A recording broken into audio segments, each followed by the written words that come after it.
content to all of these devices, right? So if you're outputting to a desktop PC, you might want to use HTML. And that's what Drupal does today. And it does it really well. But if you want to output to a laptop, and imagine you want to drive a Flash application, Drupal needs to output XML or some other format.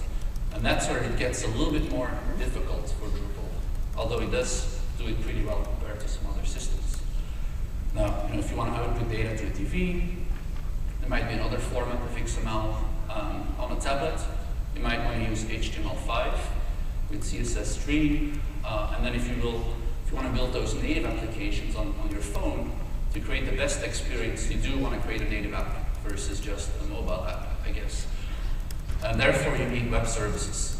To do it really, really well, you need web services, and you need to build custom apps for the iPhone or for the Android OS and so forth.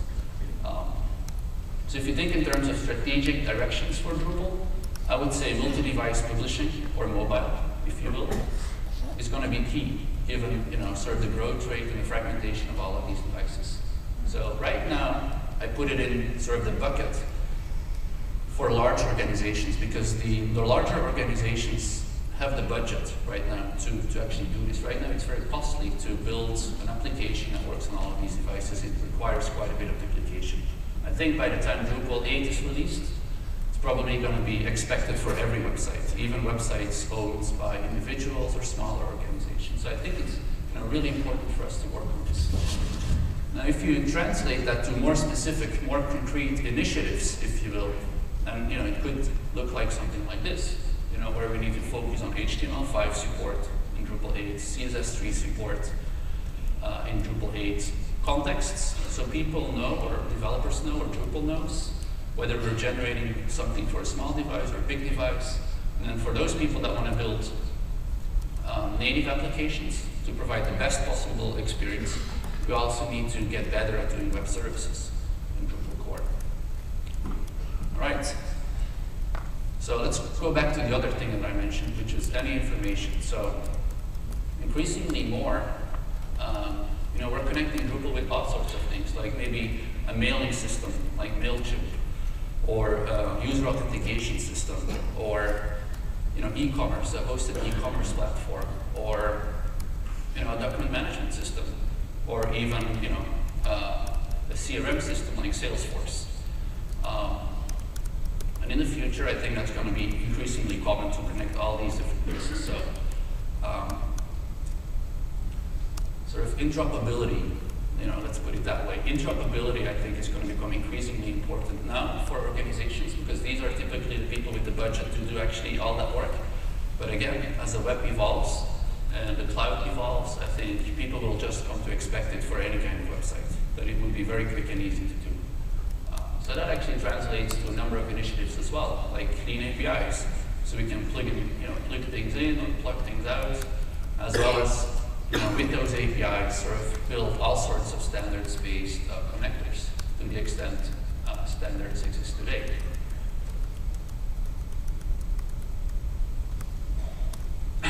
All right, so the other thing I talked about was the consumerization of IT.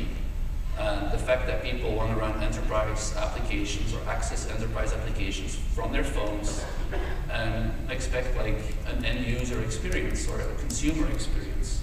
And that's a tough one, because often people will say, oh, it's really hard to make something more complex and easier to use at the same time, right? And it is hard, but the best organizations or the best projects in the world, they've figured out how to do this. And I think the iPhone is a great example, right? It's probably the most powerful cell phone that I've ever had. And at the same time, it's also the easiest to use cell phone that I ever had. And so I think there's a big, big lesson there for Drupal as well. So, what that means is, creating a delightful experience for people. And that in turn translates to more concrete things like accessibility, usability, performance. If it's not fast, it's not a delightful experience. And of course, usability translates into many different things as well. All right, so that's a little bit, part one, if you will, where the world is changing. This is what the world is going to look like And it's not going to be in the long future, it's going to be like next year, right? It's happening today. At the same time, there's also the current reality. And the current reality is that many, many large organizations are starting to adopt Drupal. They're already doing so. And there's a couple of examples here. So Grammy.com, it's a site built by Lullabot. For the second year, it's a Drupal site. And it's a great example because they get a huge spike in traffic, 1 or 2 days each year. And they adopt Drupal because they know Drupal scales. Another example of an organization adopting Drupal in a big way is the House of Representatives in the US. It's a very common case. So what happened is they have about 520 websites, so more than 500 different websites, and all of these systems, all of these websites were built using different systems. Some of them were Drupal, others were Joomla, others were WordPress, even different technology stacks. Some of them were Java-based, .NET-based, basically everything you could imagine. They all, had running. That obviously creates a nightmare in terms of maintenance and upgrading and security and all of those things. So they've decided to standardize on Drupal as a platform, and they're moving all 520 websites to Drupal. And these are, obviously important government websites. So, great news for Drupal, and it's something that we see a lot. If you go and talk to many of the large organizations, many of them are starting to standardize on Drupal as their one platform. And they're able to do so because Drupal scales from large to small sites. It can do both. And also it has the features and the flexibility for people to build pretty much any kind of websites that they want. A third and last example of large organizations adopting Drupal is Symantec. There's a website, Symantec Connect, which is a community website built by Drupal. I think it's a great example because it's an example of how a large organization uses Drupal to innovate their business. So it's more of a business innovation tool for them. So what they've done is they've actually outsourced providing support to a community of users and a community of partners. And so at this stage, 95% of all the support questions that they get are actually answered by users of their products, which is pretty remarkable, and it's something that Drupal enables them to do.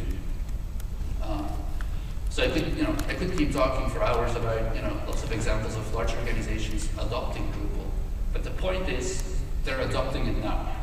This is the reality.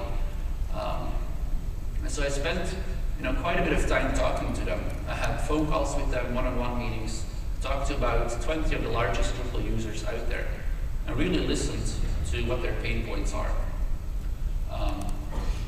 And there's a lot of pain points that they have. Not all of them are huge, but consistently 2 things stood out that everybody had, which was configuration management and content staging. I won't go into detail about what exactly these are, but I do think they're